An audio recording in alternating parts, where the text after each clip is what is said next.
Gracias, Cristina, por aceptar la invitación. La mayoría de nosotros ya te conocemos, porque has participado en Enlace. Cristina es psicoanalista y muchos años participó como directora de la investigación de psicoanálisis y acto creador en la Fundación Estilo. Bueno, sé de su pasión por las artes y además de que es psicoanalista, aunque ella no se presente así, pinta y escribe. Y bueno, yo tengo un agradecimiento especial, es una amiga personal y también una amiga de la casa. Así que le damos la palabra. Bueno, muchas gracias. Gracias, Mirta. Muy lindo tus palabras. Bueno, ciertamente somos amigas muy queridas y Enlace es un lugar donde yo me he sentido alojada, la verdad muy cómoda, así que me encantó que me vuelvan a invitar y compartir este espacio. Bueno, les voy a contar un poquito de qué se trata lo que voy a hablar y a leer sobre todo, porque después charlaremos entre todos. ¿Y por qué? Cuando hablábamos con Mirta, me preguntó, bueno, ¿cómo titulamos? Yo no sabía todavía que el nombre general era Conversaciones, y le digo, mira, Conversaciones, porque voy a leer unos relatos para que después podamos conversarlos y pensarlos, tanto en el espacio de la vida cotidiana como en lo que de la vida cotidiana se desarrolla en un espacio de análisis, por donde ustedes después lo quieran charlar.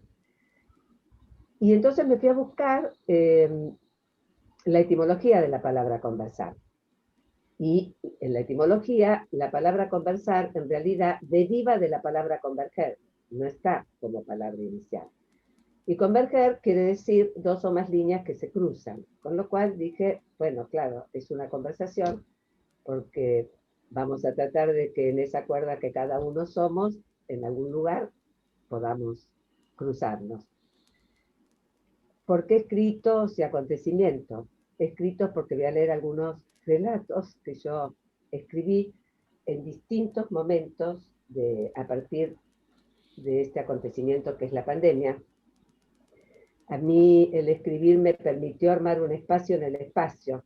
Esto es algo que después vamos a charlar, cómo cada uno tuvo que armar con las paredes en donde quedamos inmersos alguna posibilidad con el adentro y fuera de nuestro aparato, que proyectado en nuestra realidad, cómo plasmar algo de ese espacio que se angosta, se ensancha, se sube, se baja, con tanto tiempo de encierro. Así que vamos a ver la temporalidad como el tiempo del Cronos, que después charlaremos entre todas, y también el Kairos, porque como vamos a hablar, como dice el título, de escrito y acontecimiento, sabemos que el acontecimiento es un tiempo de Kairos, que los griegos lo llamaban así, pero que es el tiempo del imprevisto, y que también vamos a encontrar en el acontecimiento el acto creador y el acto analítico, solo que el acto analítico y el acto creador tienen un pasaje por esa nada. El acto analítico después debe dar cuenta de esto, el artista no, va a parir su obra, será una figuración en el espacio de la danza, será un decir en la poesía, etc. El tema es que la pandemia también fue un acontecimiento. Y como acontecimiento no fue grato como el acto creador, ni tiene las características del acto analítico. Sí es un acontecimiento porque ocurre cuando ocurre. No tiene representación, no es que está escondido en algún otro lado porque está ausente y aparece. Por lo tanto, la pandemia es un acontecimiento. Un acontecimiento que no tiene aparición de obra. Yo pensaba, no tiene aparición de obra. Si pudiésemos pensar en algo de qué sería lo que puede parir, es que ojalá que la humanidad nos podamos interrogar respecto de esto. Sería interesante. Vamos a ver qué pasa en el futuro. Bueno, Voy a contarles el primer relato. Yo tomé 4 relatos, 2 que son del comienzo y 2 que son de ahora, del final. Entre medio hubieron muchos relatos porque hubo muchos días de cuarentena y mucho tiempo para ensanchar y abrir. Pero tomé eso porque el primer relato está justo en el umbral de la pandemia y tiene que ver con un episodio. Acá el 20 de marzo empezamos con la cuarentena estricta, pero fueron unos días antes del acontecimiento de la pandemia en el mundo. Mi hermana, Estela Canen, que algunos la conocen, que es psicoanalista y artista plástica, se había ido a Londres con 2 amigas, otra de ellas también exponía, porque inauguraban una exposición donde ella exponía litografías. Así que imagínense la alegría con la que viajó y aprovecharon para pensar un viaje para después seguir Irlanda, Escocia. Viaje divino. En medio de esto, y se inaugura la exposición, se llega a inaugurar, pero aparece el acontecimiento de la pandemia. Que diría ocurre porque ni siquiera es que aparece. Bien, no le cambiaban el pasaje, no podían conseguir pasaje para volver. A mí me ha tocado, no sé si ustedes, algún caso en la clínica con esta situación, difícil, muy difícil. Conclusión, consiguieron un pasaje a último momento el día 13 para viajar el 14, llegar a Buenos Aires el 15, porque el 16 Londres cerraba el aeropuerto. Lo loco es que 3 días antes que ya se había declarado la pandemia, estaban los escoceses chupando en los pubs porque había un campeonato de rugby, o sea que era una cosa rarísima. Bueno, mi hermana llega al aeropuerto, hablamos por WhatsApp y le digo, bueno, ya te conseguimos para cuando llegues que tengas la canastita con la comida, el bife de chorizo, el vino Clos de Molén, que es un vino que nos gusta mucho. Y ella dice desde el aeropuerto, y dulce de leche. Entonces, bueno, chau, chau, buen viaje, tenía que embarcar. Y cuando corta, yo saco un papel de la cartera que suelo llevar, aunque sea de una boleta, de algo. Si no escribo en el celu, me mando un mail a mí misma. Y escribo esto, que se llama Vuelo a contramano. Y dice así. Ella sube al avión. Un vuelo a contramano del itinerario trazado días antes. Ajusta el cinturón mientras su retina plasma la tapa de un libro. Elige tu propia aventura. El niño debía elegir un número de página para continuar el cuento. Cada elección correspondía a una aventura. Parpadea.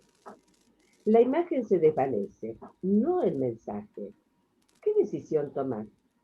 1. Vuelvo sin conocer Escocia. 2. Qué alegría llegar a casa. 3. Contenta de regresar, habrá una nueva oportunidad. Mientras la azafata interrumpe para indicar algunas prevenciones a tener en cuenta, ella toma lápiz y papel, no el celular. Escribe, Buenos Aires, dulce de leche. Cuando estuvo en Florencia y decía ser argentina, le respondían, Maradona, dulce de leche.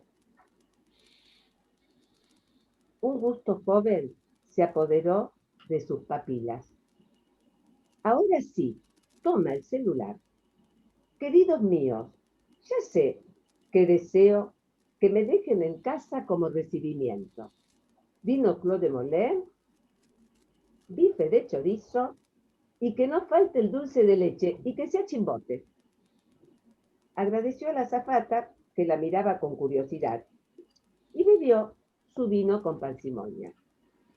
Tal vez en su viaje, había demorado demasiado. Volvía a su patria, murmuró, volveremos. Bueno, hasta ahí el relato. Yo pensaba en esto, ¿no? Del tiempo en el tiempo, del viaje en el viaje, porque ella, había un viaje que era el viaje que marca el avión, que salís a una hora y volvés a otra, pero ella aparte viajaba en ese viaje, en ese vuelo a contramano, que yo me metí en su cabeza y transformé en este relato. Entonces, en ese sentido me parecía interesante, ¿no? Yo me imaginaba esto del tiempo subjetivo, como en un momento empezó a ser vertiginoso, porque hablábamos y no conseguían pasaje, y de veras se quedaba varada en Londres. Una situación muy, muy complicada. Por otro lado pensaba, me puedo asomar a lo lejos y pensar en la ventana que está enfrente y hay una abuelita que de 6 a 7 tiene un balcón terraza y vino la nieta a verla y es una hora de 6 a 7 y es tal la alegría que cuando llegan las 7 piensa que fueron 10 minutos, que cómo se le pasó de rápido el tiempo. Y en el mismo edificio, tal vez 2 pisos más abajo, hay un muchacho que está esperando el diagnóstico de su papá internado por COVID en terapia intensiva y de 6 a 7 la vida se le detiene, el tiempo se hace insoportable, largo. Sin embargo, el reloj en ambos lados marcó las 6 y luego marcó las 7. Bueno, vamos a otro relato. Pasan 2 y pico de la cuarentena, estamos en mayo, yo tengo 70 años, ustedes saben que la gente mayor de 70 años estábamos con indicaciones muy severas de estar adentro de las casas, con lo cual los hijos, si uno tenía suerte de un hijo, de un familiar, o de hacían las compras, o uno llamaba por teléfono, nunca me pasaron tantas direcciones de pescadería, carnicería, etcétera. Pero ya uno estaba muy encerrado y le empezaron a decir que uno podía ir hasta 5 cuadras, con esa sensación de que si una policía lo paraba uno y eran 5 cuadras y media, iba a tener que explicar que el almacén estaba 3 vereditas después. Pero es así, yo considero que había que respetar todas las normas que se van dando. Entonces, como permitieron esta posibilidad, salí de compras. Fue muy cómico porque me saqué una foto, tenía puestos estos aritos, me puse toda una casaca y me saqué una foto para mis amigos más íntimos porque les dije, voy a salir, voy a ver la plaza de acá de 3 cuadras porque voy a comprar y vuelvo. Y se llama La Vuelta al Perro. Y dice así, es domingo. Hace una semana salí a buscar medialunas para merendar. A 3 cuadras de casa, la Plaza Monseñor de Andrea me abría sus brazos bordados en verdes y ocres. Tentada por tal recibimiento, decidí dar una vuelta al perro, como decía mi madre. Estaba vestida con tonos adecuados a semejante hazaña. Había adornado mis orejas con unos pendientes bolivianos que rememoran una foto de mi hermana con Evo. La vastedad desnuda de gente resultó una grata compañía. Esta mañana me dispuse a repetir mi paso dominical evitado durante 2 meses de cuarentena. Esta vez elegí un pantalón negro con un collar español, regalo de mi otra hermana. Ajusté el barbijo y bolsa en mano me dirigí a la plaza que a esta altura denominé mi paraíso semanal. Un sol benévolo saludaba a los pocos transeúntes desperdigados. Mi cuerpo erguido alardeaba el paso. Me había dispuesto al encierro sin promediar palabra, entendiendo los cuidados en cuarentena. 15 minutos señalaban la compra de bizcochos y el regreso. Entré al almacén, busqué los dos Satur y pagué. Atravesé la puerta con la placidez que otorga el deseo. Por algún motivo, mi cabeza giró a la derecha. Un cartel sentenció el dictamen. A partir del 27, del 4, del 20, mayores de 70 años, solo con permiso, y DNI para ingresar. Un escozor dibujó un estigma en mi pecho. Volví a casa. Mi pequeño paseo tendría fecha incierta. Bueno, segundo relato. Iban pasando los meses, iban pasando las diferentes situaciones, las diferentes sensaciones. Pessoa decía que la literatura y la escritura se dan porque la vida no alcanza. Y realmente daba para escribir y dejar algo de ese estigma plasmado en algún sitio, en algún lugar. Me acordé cuando dije sitio que Heidegger, en un artículo muy chiquitito que capaz que han leído sobre la plástica, habla del sitio en el bosque y del espacio. Y justamente lo que dice es que el espacio hay que pensarlo en forma activa, no como espacio, sino como espaciar, dice él. Y creo que los relatos y muchas cosas que tal vez compartamos, que alguna cuente, alguna experiencia, tuvo que ver con cada uno encontrarse con la forma de espaciar. Bien. Después escribí algunos poemas, pinté algunas cosas, o me encontré, por ejemplo, con una pintura que está por ahí de Venecia, que yo había pintado en una época fuera de la pandemia, y el cuadro me llevó a escribir algo sobre la pandemia, que hoy no lo voy a leer porque no nos da el tiempo, y después me di cuenta, precu, que justamente es un cuadro que yo pinté con dos enmascarados, que hablando con Mirta, tiene las máscaras que eran de la peste del 1570 y pico, en Venecia. O sea, yo muy lindo, puse Jazz Nabur, hice una cosa re poética, todo divino, pero lo cierto es que lo que me había inspirado, me di cuenta después que era eso. Bueno, después de escribir muchas cosas, y de que todos estuvimos ahí con la cuarentena muy estricta, como corresponde, por lo menos los que lo respetamos, hubo mucha gente que no, y eso hizo que hubieran fiestas clandestinas, etc. Mirta y yo hacemos un taller de escritura con una escritora que se llama Elizabeth Jorge, una excelente escritora, y nos dio un ejercicio, que era imaginarnos una entrevista. La presentación que ustedes recibieron, el flyer, esa pintura que dijo Alejandra, que yo había pintado, empezó no sabiendo a dónde iba, y después escribí, me apareció la entrevista a Iris Scaccheri y terminé la pintura, que fue una pintura que además la vestí, que para mí es Iris Scaccheri. Y hay algo que es justamente, que no fue con cálculo, que es después que uno se da cuenta, que yo armo una entrevista donde algo del espacio tiene movimiento, tiene vida, se convierte en un mundo. Van a mostrar la pintura. Entrevista a Iris Scaccheri. Es una tarde otoñal. Las hojas crujen bajo mis suelas en un tintineo anticipatorio. 5 de la tarde, barrio San Telmo. Estoy frente a la puerta de madera y hierro forjado. Pese a ser una construcción antigua, han anexado un portero eléctrico.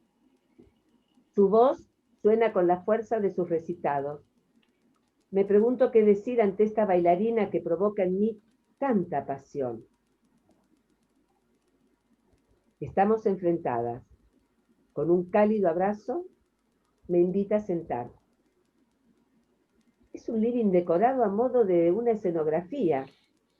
O yo no puedo imaginarla en otro espacio. Mientras escuchamos Carmina Burana, los cuerpos se acomodan en los respectivos bergers. Gracias por recibirme, Iris. ¿Por qué no? Es un gusto dialogar con quien profesa amor por la danza. Carmina Burana, te veo en esa obra y me surge trazos de luz. Conmovedora esa interpretación. Sí, fue una apuesta que disfruté mucho. Algo de la historia se hizo letra en mi cuerpo. Yo, sí, y también escritura en el espacio, ¿no? Claro, Así como en Flores Amarillas el cuerpo presta su energía a la voz y mi texto cobra movimiento. Hubo un trabajo tuyo, bailarina oriental, que solo pude ver en video, muy impactante. Cuando terminó balbuceé, es una escultura viviente. Tal vez por eso Fujía me ha tallado. Risas. Vos fundaste, junto a otros bailarines de Europa y Argentina, la entidad. ¿Podés contarme? Fue el resultado de la investigación y experimentación, partiendo de la danza clásica, el flamenco, para recorrer otros géneros que fueron tejiendo un estilo dentro de la danza contemporánea. Antidance no implica fuera de la danza, sino ruptura con viejos dogmas. Sembrar interrogantes a los que las nuevas generaciones respondan. Hacer escuela en el mejor de los sentidos. Sé que le brindaste a tus alumnos lo mejor de vos, transmitir la singularidad del acto creador. Y eso es un mundo a crear en cada bailarín. Iris. Exacto. Más que una escuela, una guía para volar. ¡Volar! ¡Volar! Veo los pinceles de Rux y Bernie revoloteando sobre el lienzo mientras ella emerge del sillón con el gesto de un ave dispuesta a planear sobre los objetos. Y al segundo, aterriza sobre la tierra con vehemencia. Los pies, desnudos, asemejan raíces. Yo enmudezco. No es momento de emitir palabra. Silencio. Me pongo de pie y al instante me escucho. ¡Bravo! Ella hace una reverencia. Nos despedimos. Bueno, hasta acá la entrevista. Para mí, Iris, voy a mirar la hora si charlamos, tenemos tiempo. Para mí, Iris Pescacheri ha sido una bailarina que me marcó mucho. Yo diría que si hubiese sido bailarina, hubiese querido ser una bailarina al estilo de ella. Era licenciada en letras, bailarina, muy del estilo de Pina Bausch, no sé si algunas de ustedes la vieron. Yo iba mucho a verla y un día estaba en la Fundación Estilos intentando armar un stand porque tenía la dirección de intercambio en la Feria del Libro y estaba con una compañera y estaba re cansada y le digo, hace un montón que no hago trabajo corporal porque a mí solo me gusta el trabajo con profesoras de danza y no doy más, estoy toda dura. Y me dice, ay, yo tengo una prima que es profesora y vive muy cerca de tu casa. Y a mí no sé por qué se me vino Iris Pescacheri en la cabeza pensando en el estilo de danza, pero no sé por qué. Y ella me dice, fue discípula de Iris Pescacheri. Por supuesto, le dije, ya dame el teléfono. Hice muchos años con ella trabajo. Y es muy interesante porque con ella durante mucho tiempo trabajamos en un cuarto chico, en su casa. Y ella hacía de un cuarto, como podría ser este pequeño escritorio, un lugar donde el espacio era el espacial de Heidegger. Hacíamos una hora de trabajo corporal y 20 minutos de música con improvisación. Y el espacio se volvía inmenso. Hicimos una experiencia cuando mudé el consultorio con el Berger que me compré, donde los 20 minutos de improvisación fue bailar adentro del sillón. Piernas para arriba, para abajo, con el costado. Así que todo esto que les cuento ahora me vino después que escribí la entrevista. Y me di cuenta de por qué estaba haciéndole una entrevista a Iris Pescacheri, que hacía esta posibilidad de un aire otro. Bueno, el último que les voy a leer, que es lo último que lo escribí ahora, que se abrieron las plazas, que se puede salir con cuidado, yo por lo menos no cuando hay amontonamiento, que se pueden juntar 4 o 5 en una terraza, etc. Escribí, como ven sigo usando el papel y lápiz, escribí algo que se llama el globo rojo. Los vientos serpentean, chocan, se abrazan. Vientos inusuales en Rosario. podrían anunciar un huracán si fuese en México, Yucatán.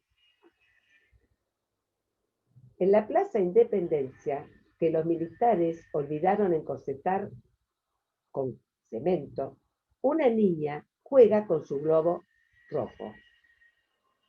La plaza conserva el césped, las palmeras y hasta un árbol frondoso que aloja a quien busque sombra. La niña ríe, tira su globo al aire y acompaña a los garabatos en el espacio. Corre tras él para atajarlo, de vez en cuando cruza sus brazos para verlo rebotar sobre los senderos. Ahora la niña se detiene. El globo, inmóvil, en la mano de un hombre. La niña eleva su rostro para que el hombre la mire. Él permanece indiferente. Mira a su madre, quien concentrada en su lectura, tampoco la percibe. Finalmente la madre levanta la vista, corre apenas su barbijo, le sonríe y vuelve a la página 47. La niña se lame una lágrima en la comisura de la boca. Tiene un sabor agridulce. Un joven aprovecha los vientos para navegar con su patineta. Parece de otro mundo, sin embargo, es él quien percibe el desconcierto de la niña. Frena y acompaña su mirada. Giuseppe Garibaldi saluda triunfal con el brazo extendido. En su mano, el globo rojo. El muchacho se acerca a la niña. Recién entonces la madre se percata de un movimiento inusual y alza la cabeza. Una patineta vuela hasta el globo rojo que cae sin mayor percance. La patineta provoca estruendo sin accidente a la vista. La niña juega con el globo rojo. Bueno, hasta aquí ya estamos en la plaza, ya el globo vuela, ya hay patineta. Igual sigo adentro y salgo a veces a una terraza a compartir. Ahora tenemos que comer a ver si nos juntamos con un champancito en una terracita. Me gustaría, en todo caso, ahora que charlemos, por eso no quise ni contar una poesía ni más escritos, porque me parece que está bueno ahora charlar un poco sobre lo que de los relatos se abra para cada una, ¿no? No es solo el relato, sino el disparador de eso para cada una.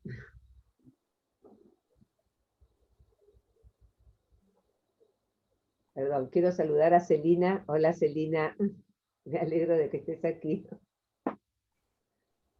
Hola, Cris. Hola, ¿cómo andás? Qué lindo lo que contaste. Hay una película que se llama El Globo Rojo, que no la vi. Hay una pero película que se llama, sí, Celina, el Globo Rojo, y además es una película hace muchos años, premiada, yo tampoco la vi, pero además también tiene que ver con una precup, porque un corto, breve tiempo antes, con mi hermana, yo no me acordaba de esto, habíamos estado hablando de los grafitis. Y hablando de los grafitis, hablamos de un artista que todos deben conocer, un graffiti, porque está en todos lados y aparece 2x3 en las redes, de una niña que pintó un graffiti con un globo. Yo conscientemente no recordaba en lo más mínimo esa conversación de 20 días atrás.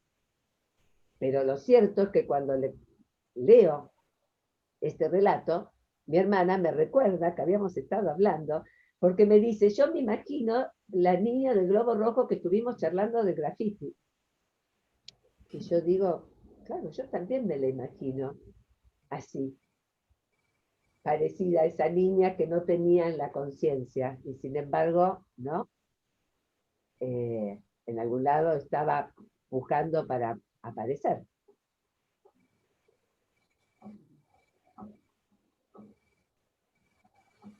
Hola, Fernanda.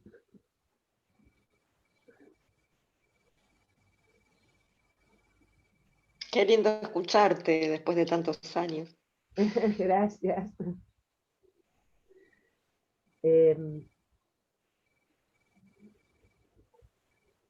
Yo no sé si ustedes, a mí con la cuestión del vuelo a contramano, me sucedió que pensé en este tema de la clínica. A mí me tocó empezar a atender una paciente que vive en Francia hace muchos años con su pareja, y vino a ver a sus padres, y aconteció la pandemia, y se tuvo que quedar mucho más tiempo de lo previsto, porque ya se volvía justo cuando cerraron los aeropuertos. Quedó varada después de muchísimos años, no de esos 4 años de vivir en Francia con su pareja, de muchísimos años de no vivir con sus padres, en un departamento de 3 ambientes, no de 4, de 3 ambientes, con sus padres, donde se empiezan a poner en juego normas, vivencias, conductas, que son conductas a destiempo, porque empiezan a ver en ella una piba que no es una piba, es una mujer. Así que entre que no podía encontrarse con su amado, entre lo que se empezaba a reactivar en esa casa, de la que en la cuarentena estricta no podía irse a encontrar con sus amigas.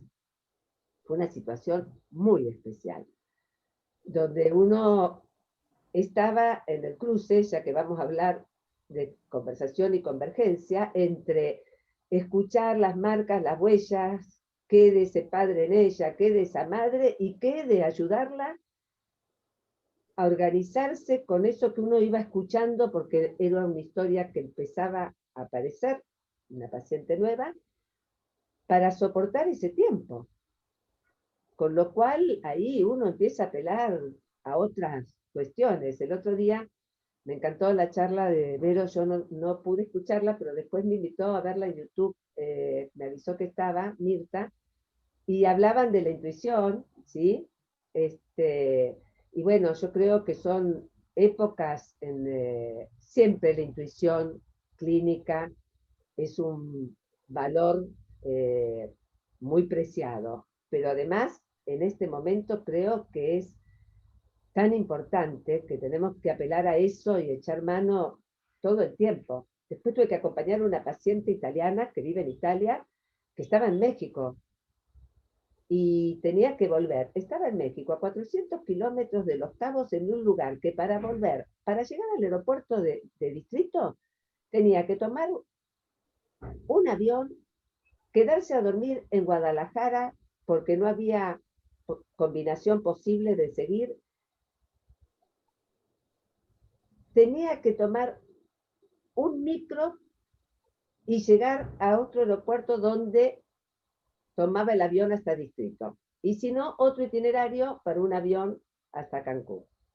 Bueno,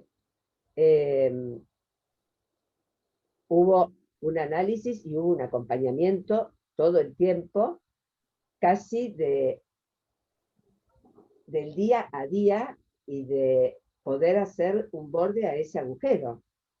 Finalmente está en Italia, contenta de haber podido regresar, pero llevó mucho tiempo poder armar el viaje, un tiempo subjetivo por lo menos largo. Cris, eso del tiempo,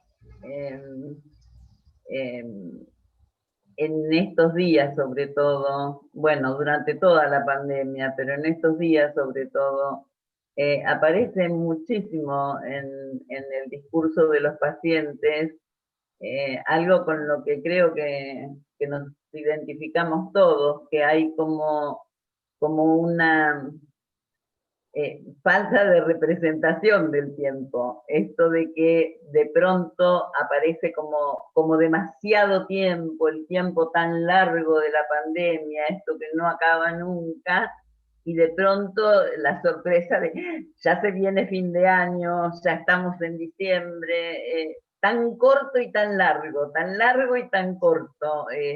Vos traías esto del Cronos y del Kairos, ¿no? Bueno, me hacía pensar, si querés aclarar un cachito esto del tiempo, por Bueno, ahí... sí. Eh, el tiempo de Cronos, que es la cronología, tiene que ver con el tiempo de la temporalidad. Ustedes, pero Freud dice, la memoria permite que la alucinación sea recuerdo, el recuerdo permite que el tiempo también se pueda transformar en espacio. Yo siempre me admiro de que en el año 1937, por ahí, creo, en 1937 no hace construcciones donde dice que lo más importante es devolverle al paciente la posibilidad de pertenecer a la vida. Y yo decía, wow, estamos con ese tema en el análisis y fuera de los análisis con los que no se analizan también, ¿no? Volver a pertenecer a la vida. ¿Y cómo vamos a volver a pertenecer a la vida?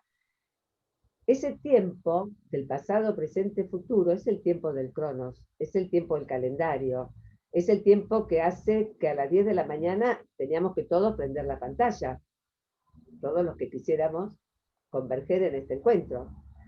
No es a las 11 o a las 12, todos los que estamos acá, porque si se ponía acá alguien que vive en Europa, tiene 4 horas de diferencia ahora y hace tiempo atrás tenía 5.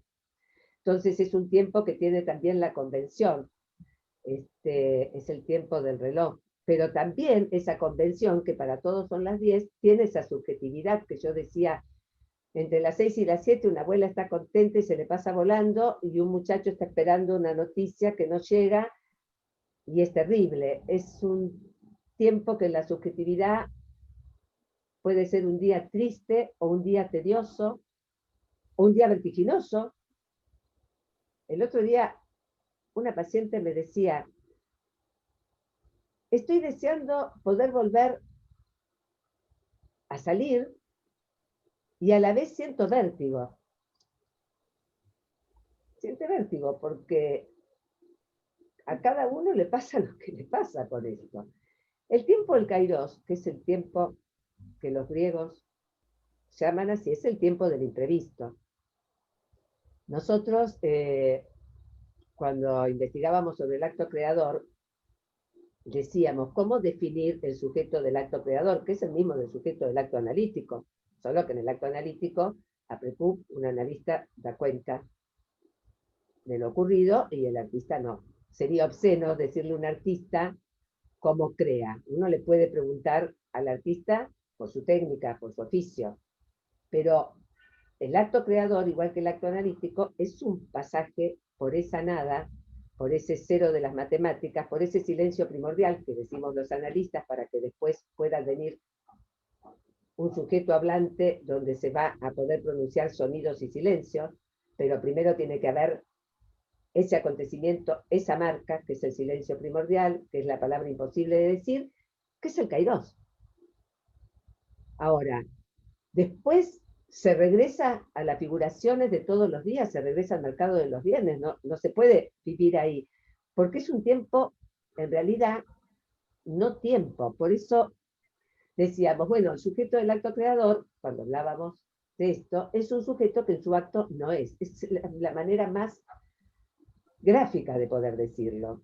Y ese pasaje es un no instante, porque en realidad un instante ya tiene una duración del tiempo del Cronos. Entonces es un pasaje que es un no instante por la nada, que en su acto el sujeto es un sujeto que no es, y luego vuelve a ser sujeto, y luego vuelve a estar en la trama de los recuerdos del pasado, del presente, del futuro. Decía Freddy Romero, un bailarín extraordinario que falleció, él decía, tuve que aprender 10 años técnica para poder olvidarla, que habita en mi cuerpo y danzar. ¿Esto qué quiere decir? De que hay horas y horas y horas de temporalidad, pero el momento de ese no instante que apareció un nuevo movimiento, un salto, ese es el tiempo del Kairos. Hay un libro sobre la historia novelada de Goya, el autor es Feuchtwanger, se los recomiendo porque es impresionante cómo escribe este hombre, murió hace mucho, donde Goya está frente a su cuadro, su obra, y lo mira y dice, le falta algo, es niño y lo es todo. Es niño y lo es todo. Y sigue con su técnica y pincela y acá y allá y pone más pintura y saca más y pone otro color hasta que lo niño acontece. Es ahí cuando él arma el plata argento, que es un color, el plata argento de Goya. No hay otro plata argento, es el plata argento de Goya. Bueno, todo lo demás es técnica, todo lo demás es oficio, pero ese punto donde esos niños que no aparecía, irrumpió, que fue un hallazgo, bueno, eso es el Kairos. Por eso creo que hay tanto de ese cruce para poder pensar algunas cuestiones entre el psicoanálisis y el Sí, arte. además cuando decías esto del bailarín, ¿no? 10 años de aprender técnica para olvidarla y danzar, es lo mismísimo que dice Lacan cuando dice lo primero que tiene que saber un analista es olvidar lo que sabe. Sí, claro, claro, exacto, exacto. Bueno, en relación a la escritura, Marguerite Duras dice algo parecido también.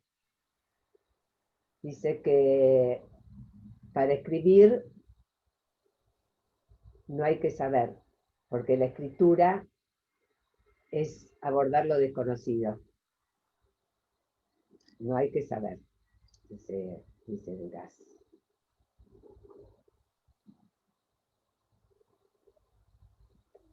Alguna debe tener para contar algo de lo que acontece en este momento con el espacio, con el tiempo, con la clínica.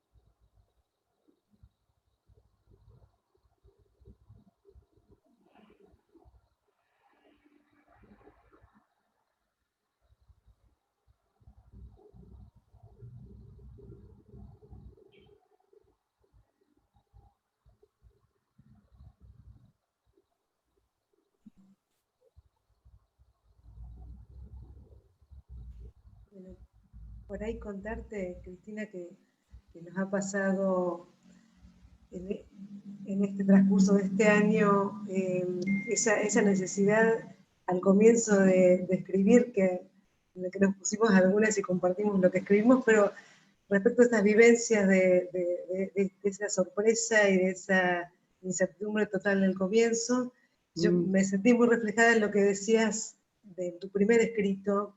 Digo, me acordaba de esas mismas sensaciones de la sorpresa, de las diferencias, de cómo se tomaba en los diferentes lugares la cosa de la pandemia y la lectura que se hacía también desde lo político en los diferentes países.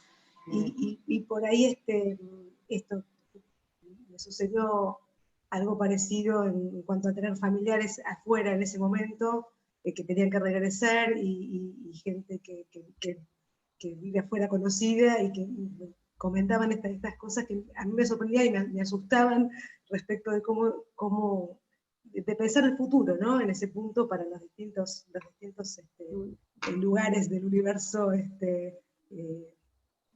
esto de que fuimos todos afectados y que es algo como tan inédito aún, ¿no? Y en esto que decías que se cortaba un poco, no escuchaba exactamente, pero que decías que algo de la pregunta ¿por qué nos va a dejar esta pandemia en cuanto a un futuro más humano? Creo que escuché algo de eso, no sé Sí, si sí, decías sí. algo de eso. Y también pensaba, bueno, nosotras nos reunimos al comienzo leyendo algunas cuestiones de escritos de distintos filósofos que se preguntaban por esto de qué futuro nos iba a dejar la pandemia, en una serie de escritos que se llamaron La sopa de Wuhan, que Maylin compartió para que leyéramos, y un poco ahí había algo de hipótesis respecto de un futuro más de la caída del capitalismo, de un futuro hipercapitalista, de la vuelta, digamos, una cosa variada. Y bueno, no podemos decir, ¿no? Aún no podemos decir qué futuro nos espera. Yo pienso, bueno, ¿qué futuro vamos a construir en nosotros, en nuestro trabajo como analistas? Porque me parece que la apuesta es eso, bueno, esa perplejidad que nos permite en este momento, nos permitió, me parece, atravesar la perplejidad, el lazo que hemos retomado y que hemos reconstruido, que aún está, ¿no? En el trabajo. Sí. En el trabajo con los pacientes, en el trabajo, en la transferencia de trabajo entre quienes nos encontramos para conversar. Sí, sí, interesante, sí.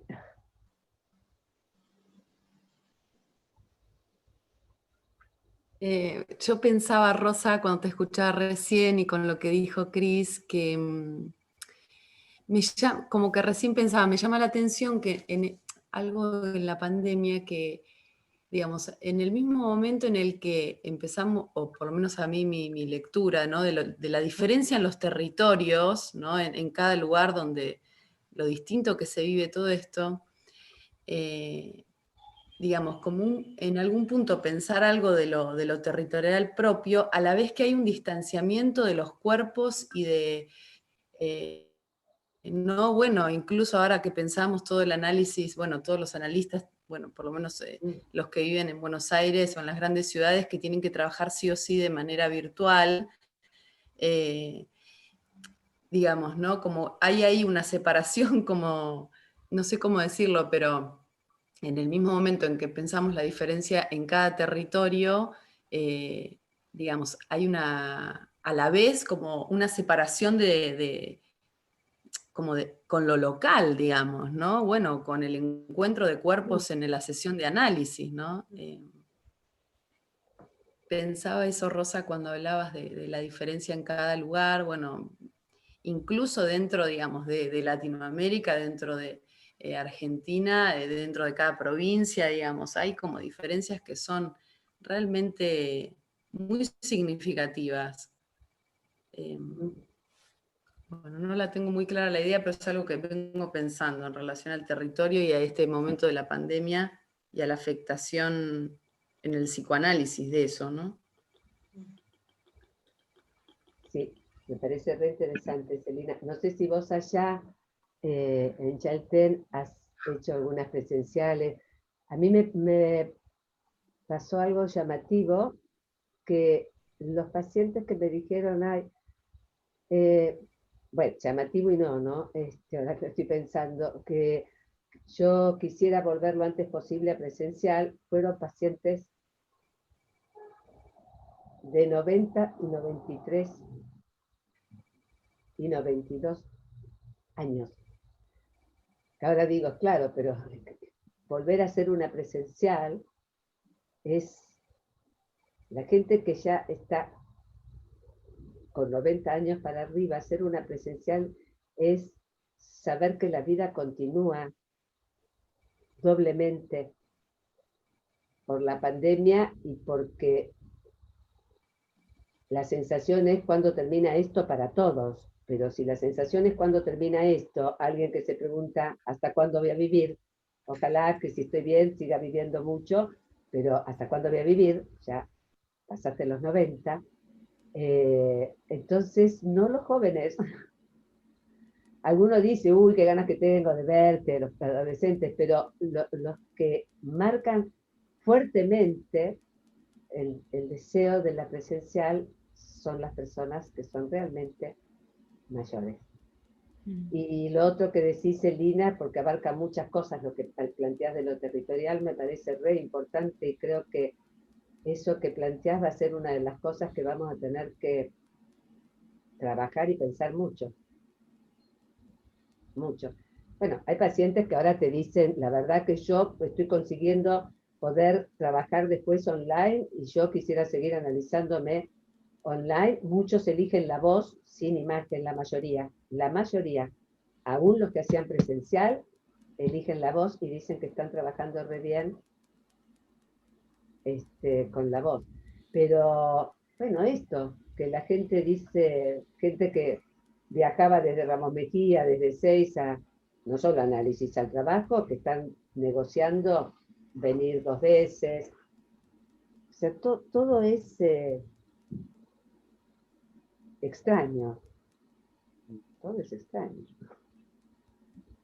Sí, como que el psicoanálisis empieza a independizarse de su territorio seguro, que era, bueno, no sé, el consultorio del hospital, la salita, el consultorio privado, y está como en un territorio virtual, digamos, pero al mismo tiempo hay una necesidad urgente de repensar cómo, qué pasa en cada territorio, digamos, ¿no? Sí, sí. Tenemos para entretenernos. Bastante.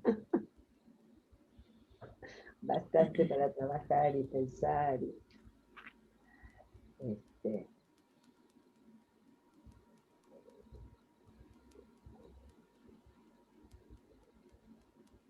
¿Alguna de ustedes, por alguna situación en particular, está atendiendo a algún paciente presencial que han tenido?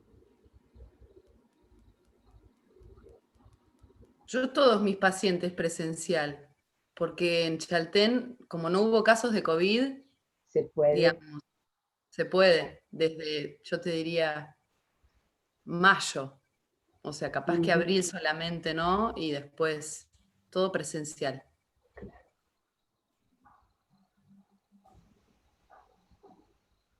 Claro, prácticamente fue muy breve el tiempo.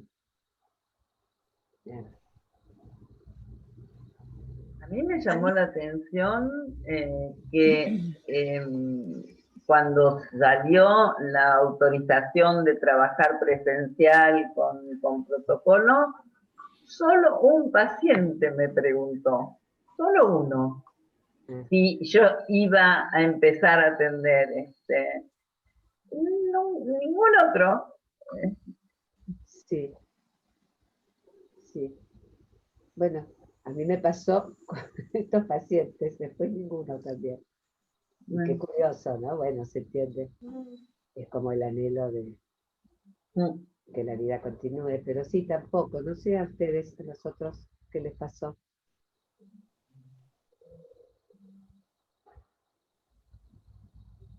Yo con algunos pacientes que pensé que no iban a poder usar el dispositivo, se adaptaron perfectamente. Pacientes que por ahí yo tenía cierto temor de no poder no pudiese sostener el lazo por esa vía. Me sorprendió que pudimos seguir trabajando, y por ahora una sola paciente me pidió retomar en forma presencial. Me preguntó si estaba retomando, yo todavía no estoy retomando en forma presencial, y me dijo que esperaba a que retomáramos, pero no, yo todavía no decidí atender en forma presencial, y ella no tenía ninguna urgencia, con lo cual... Claro. Y sé que Agustina, que estamos supervisando en el grupo pequeño, una paciente que la venimos viendo bastante seguido, estaba pensando en incluir con una adolescente más que en el consultorio, alguna sesión en plaza o con caminata en el parque, que lo estamos pensando, lo estamos trabajando esto, pero parece que convendría. Bueno, yo la única vez que tuve que hacer una presencial, que fue ahora hace muy poquito, fue en la plaza. A la Eso es mañana temprano, maravilloso. que no hay gente, Eso es maravilloso. fue en la plaza con una piba muy jovencita, muy jovencita, y fue muy interesante. Nos encontramos en la plaza temprano. Ella vive, mi consultorio está a 10 cuadras de mi casa, y ella vive entre mi casa y el consultorio, o sea, vivimos cerca también de la plaza de la Vuelta al Perro, justamente. Y fue muy, muy, muy interesante. Nos sentamos en un banco con las piernas cruzadas, una en cada punta, para tener una posibilidad presencial y no una encima de la otra. Y la verdad que ameritaba la situación para, la propuesta fue mía inclusive, y ella rápidamente tomó el guante, porque yo consideraba que había que armar una escena donde la mirada no fuera una pantalla, había que aportar la mirada a esa escena puntual en ese momento, no es que después seguimos haciendo sesión virtual, pero ese momento era para eso. Y sí, lo hicimos en la plaza. Tuvimos la suerte de que fuera una paciente que estuviera cerca y que tuviéramos esa plaza, que además de sol tiene así unos árboles muy, muy lindos y que te da sombrita. Bueno. A mí me pasó contrariamente a lo que me sorprendió, pacientes que por ahí en algún momento habíamos laburado y que por cuestiones, bueno, una había quedado embarazada, había tenido su primer hijo, otra por cambios de trabajo, y que en este contexto vuelven porque podían disponer de otro tiempo, que en el manicomio cotidiano se les complicaba por el traslado o por las demandas. Había algo de este modo virtual que les facilitaba el encuentro. Bueno, volvieron en esa rueda. Sí. Ahora cuando me volvió algo, que estamos hablando de cómo vamos a proseguir los analistas y la vida, ¿no? Pensaba esto que sí, por un lado pensaba en esto de que la historia de la humanidad es un juego de sombras, en un fondo intemporal, con que se trabajan los mitos.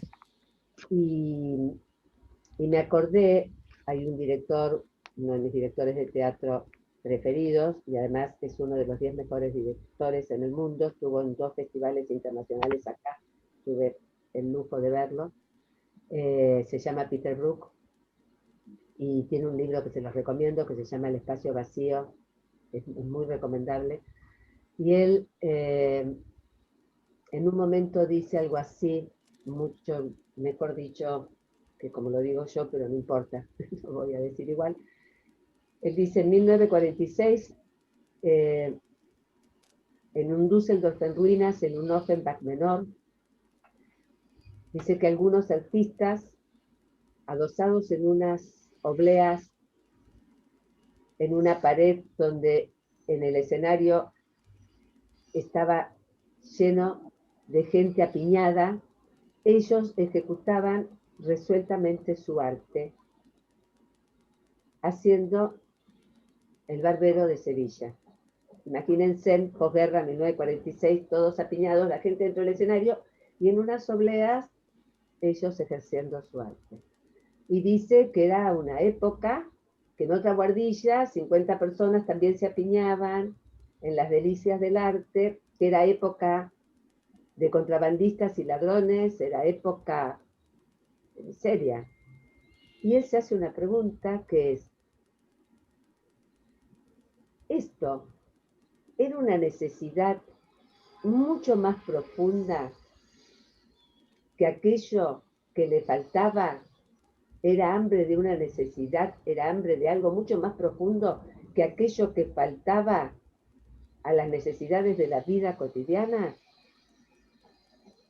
o era inseparable a lo que faltaba a la vida cotidiana, ¿no?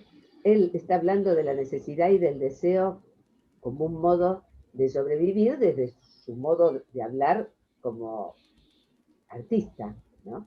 Pero él se podía preguntar esto después del acontecimiento de la guerra. Y nosotros, bueno, ¿cómo será? ¿Cómo se va a articular muchas cuestiones respecto de la necesidad y el deseo? ¿Qué va a pasar si la gente va a interrogarse, va a parir alguna pregunta? Porque también está esto, que hay quien se interroga y hay quienes están usando esto para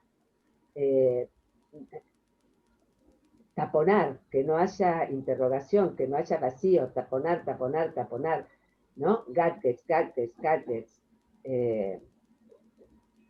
No sé si alguna vez aprenderemos, ojalá, pero esa es la pregunta, creo, más fuerte que tenemos por delante. La pregunta de si va a haber pregunta. Creo que es eso.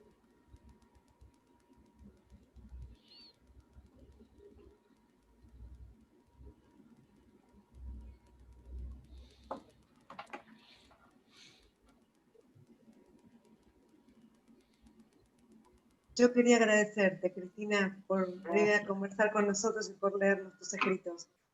Bueno, muchas gracias. Para mí fue un re placer estar con ustedes. Les agradezco yo a ustedes poder compartir este encuentro y poder conversar. Sobre todo, poder haber conversado con ustedes. Muchísimas, muchísimas gracias. Bueno, esperemos para la próxima una conversación presencial. Ay, sí. Ojalá, ojalá. Gracias, Cris. Muchas gracias, Cristina. Gracias. Gracias.